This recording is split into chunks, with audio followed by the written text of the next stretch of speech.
இது நம்ம தொகுதி நிகழ்ச்சிக்கு உங்களை வரவேற்கிறோம். ஒவ்வொரு நாளும் ஒவ்வொரு தொகுதியின் கள நிலவரங்களை அலசி ஆராய்ந்து வருகிறோம்.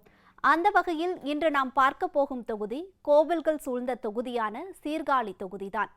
இந்த தொகுதியின் தற்போதைய சட்டமன்ற உறுப்பினராக PV பாரதி இருந்து வருகிறார். இவருக்கு வெற்றி வாய்ப்பு எவ்வாறு உள்ளது, அந்த தொகுதி மக்களின் விருப்பங்களை பாரதி நிறைவேற்றினாரா என்பது பற்றி தற்போது பார்க்கலாம்.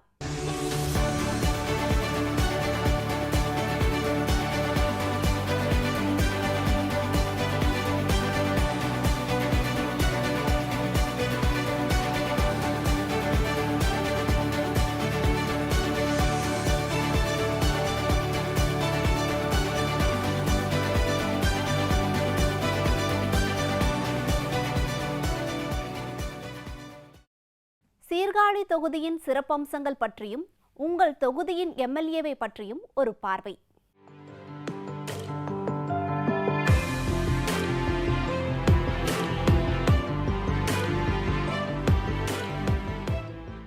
கோவில்கள் அதிகம் நிறைந்து காணப்படும் தொகுதிதான் சீர்காழி தொகுதி.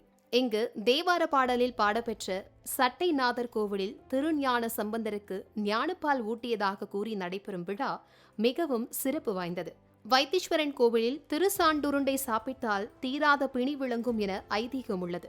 திருவெண்காடு ஸ்வேதாராணியேஸ்வரர் கோவில், திருநாங்கூர் கோவிலில் 11 கருட சேவை என திரும்பும் திசை எங்கும் திருவிழாக்களும் கோவில்களும் காண கிடைக்கின்ற பூமி இது.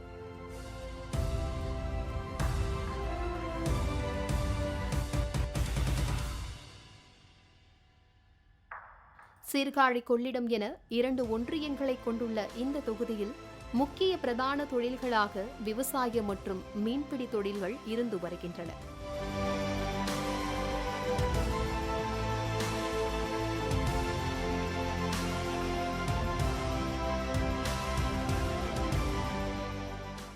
உலகளவில் தமிழிசையை வளர்த்த மூவர்களான முத்து தாண்டவர், அருணாச்சல கவிராயர், மாரிமுத்து பிள்ளை ஆகியோர் பிறந்த ஊராகும். மேலும் இந்திய நூலக தந்தை போற்றப்படும் SR அரங்கநாதர், வெண்கல குரலுக்கு சொந்தமான திரை இசை பாடகர் சீர்காழி கோவிந்தராஜன் இங்கு பிறந்துள்ளது சிறப்புக்குரியதாகும். சீர்காழி தாலுகாவில் கொடியம்பாளையம் தீவு முதல் வானகிரி வரை 18 மீனவ கிராமங்களில் 80,000 மீனவர்கள் வசித்து வருகின்றனர். இவர்களில் 40,000 மீனவர்கள் நேரடி மீன்பிடி தொழிலில் ஈடுபட்டு வருகின்றனர்.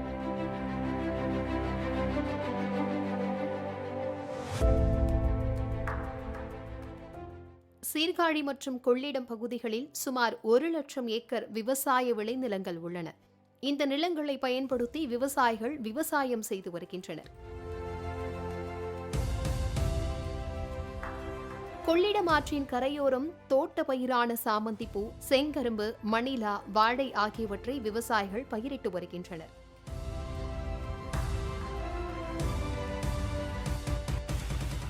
தைக்காலில் பெரம்பு மற்றும் பாய் தயாரிக்கும் தொழில்கள் பிரதான தொழிலாக விளங்கி வருகிறது. இங்கு தயாரிக்கப்படும் பாய் மற்றும் பெரம்புக்கலை பொருட்கள் பல்வேறு நாடுகளுக்கு ஏற்றுமதி செய்யப்படுகிறது. இந்த தொழிலை நம்பி சுமார் 250 குடும்பத்தினர் வாழ்ந்து வருகின்றனர். பல்வேறு மாவட்டங்களுக்கு வடிகாலாக திகழும் கொள்ளிடம் ஆறு சீர்காழி அருகே பழையாறில் கடலில் கலக்கிறது.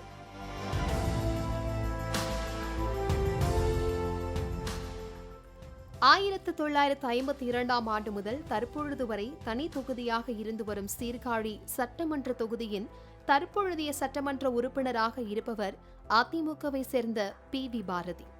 இவர் BCom வரை படித்துள்ளார். கல்லூரி படிக்கும் காலத்திலேயே அதிமுகவில் மாணவர் அமைப்பில் தன்னை இணைத்துக் கொண்டு பணியாற்றி வந்தார். இவர் படிப்படியாக உயர்ந்து தற்பொழுது அம்மா பேரவை மாவட்ட செயலாளராகவும் கட்சி பொறுப்பில் உள்ளார்.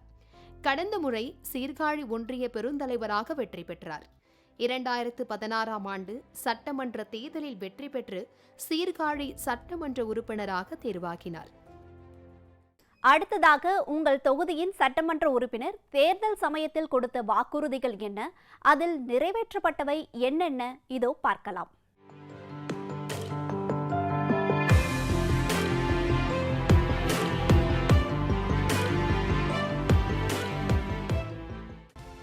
சீர்காழி மக்களின் நீண்ட நாள் கோரிக்கையான அரசு மருத்துவமனை விரிவாக்கம் செய்ய வேண்டும் என்பதை நிறைவேற்றி புதிய கட்டிடம் கட்டி கொடுத்துள்ளார்.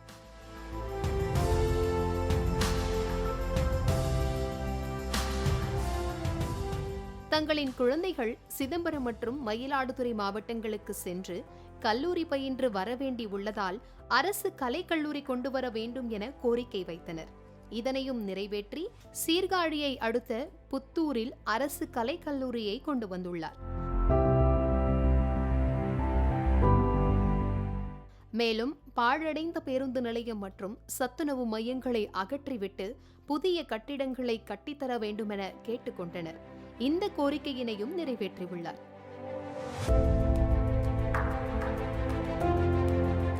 கொள்ளிடம் ஆற்றில் வரும் தண்ணீர் அனைத்தும் சீர்காழியில் கடல் பகுதியில் போய் கலக்கின்றது.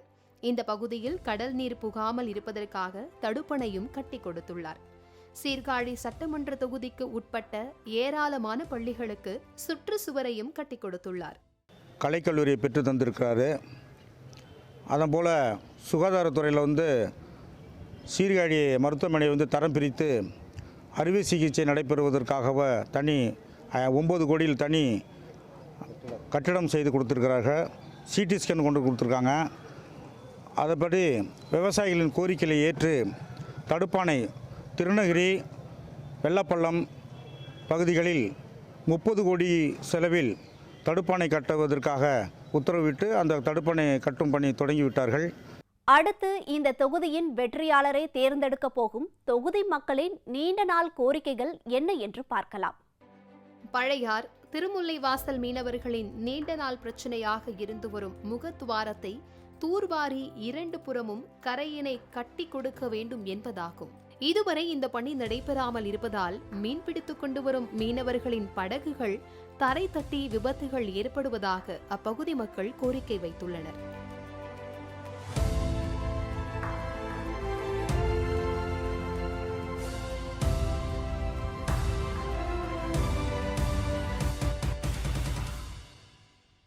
எங்களுக்குன்னு சில பிரச்சனைகள் இருக்கு.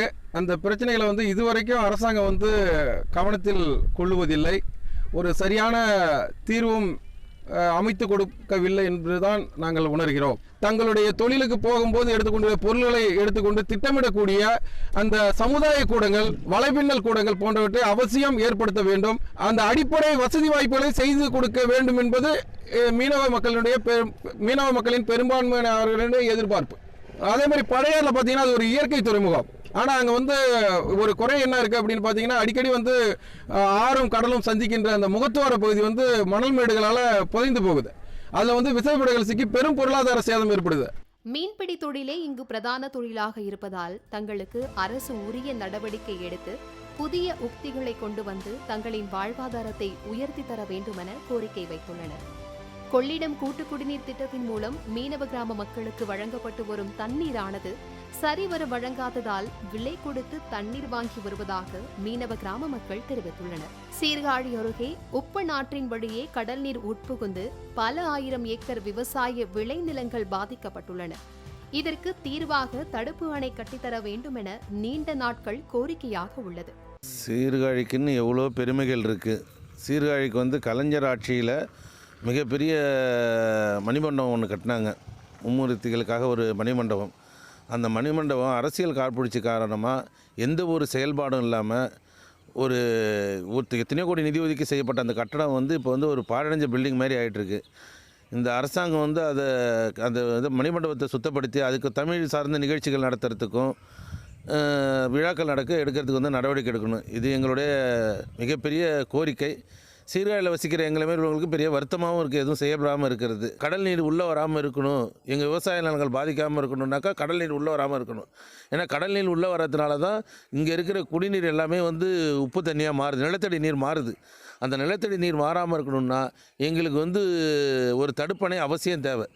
பிரதான தொழிலாக இருக்கும் தைக்கால் பெரம்பு கலை மூலப்பொருட்களை வாங்க அதிக செலவினம் ஆவதால் ஜிஎஸ்டி வரியை ரத்து செய்து வாழ்வாதாரத்தை மீட்டு தர வேண்டுமென கோரிக்கை விடுத்துள்ளனர். அடுத்ததாக இந்த தொகுதியின் வாக்காளர்களின் நிலவரங்களையும் இந்த சீர்காழி தொகுதியில் அதிக முறை வென்ற கட்சிகளையும் பார்க்கலாம். சீர்காழி சட்டமன்ற தொகுதியில் 1,20,329 ஆண் வாக்காளர்களும் 1,23,310 பெண் வாக்காளர்களும் 12 மூன்றாம் பாலின வாக்காளர்களும் என மொத்தம் 2,43,651 வாக்காளர்கள் உள்ளனர். சீர்காழி சட்டமன்ற தொகுதியில் 1952ஆம் ஆண்டு முதல் 2016ஆம் ஆண்டு வரை நடைபெற்ற சட்டமன்ற தேர்தலில் 6 முறை அதிமுகவும் 4 முறை திமுகவும், காங்கிரஸ் கூட்டணி 2 முறையும், இந்திய பொது உடைமை கட்சி சுயேட்சை தலா 1 முறையும் வெற்றி பெற்றுள்ளன. 1952ஆம் ஆண்டில் நடைபெற்ற முதல் தேர்தலில் காங்கிரஸ் சட்டமன்ற உறுப்பினர் அங்கு வெற்றி கொடியை நாட்டினார். அதன் பிறகு அந்த தொகுதியை அதிமுக தனது கோட்டையாக்கியது. பின்னர் 2016ஆம் ஆண்டு தேர்தலில் PV பாரதி வெற்றி பெற்றார். அவர் பெற்ற வாக்குகளின் எண்ணிக்கை 76,487 ஆகும். இவர் தன்னை எதிர்த்து போட்டியிட்ட திமுக வேட்பாளர் கிள்ளை ரவீந்திரன் காட்டிலும் 9,000 வாக்குகள் வித்தியாசத்தில் வெற்றி வாகை சூடினார். சீர்காழியில் அதிமுக ஹாட்ரிக் வெற்றி பெறுமா, இல்லை கடந்த 10 ஆண்டுகளுக்கு பிறகு திமுக மீண்டும் வெற்றி பெறுமா என பொறுத்திருந்துதான் பார்க்க வேண்டும். உங்கள் தொகுதியின் வெற்றியாளரை சிந்தித்து தேர்ந்தெடுங்கள். இத்துடன் சீர்காழி தொகுதி நிறைவு பெற்றது. இணைந்திருங்கள், இது நம்ம தொகுதி.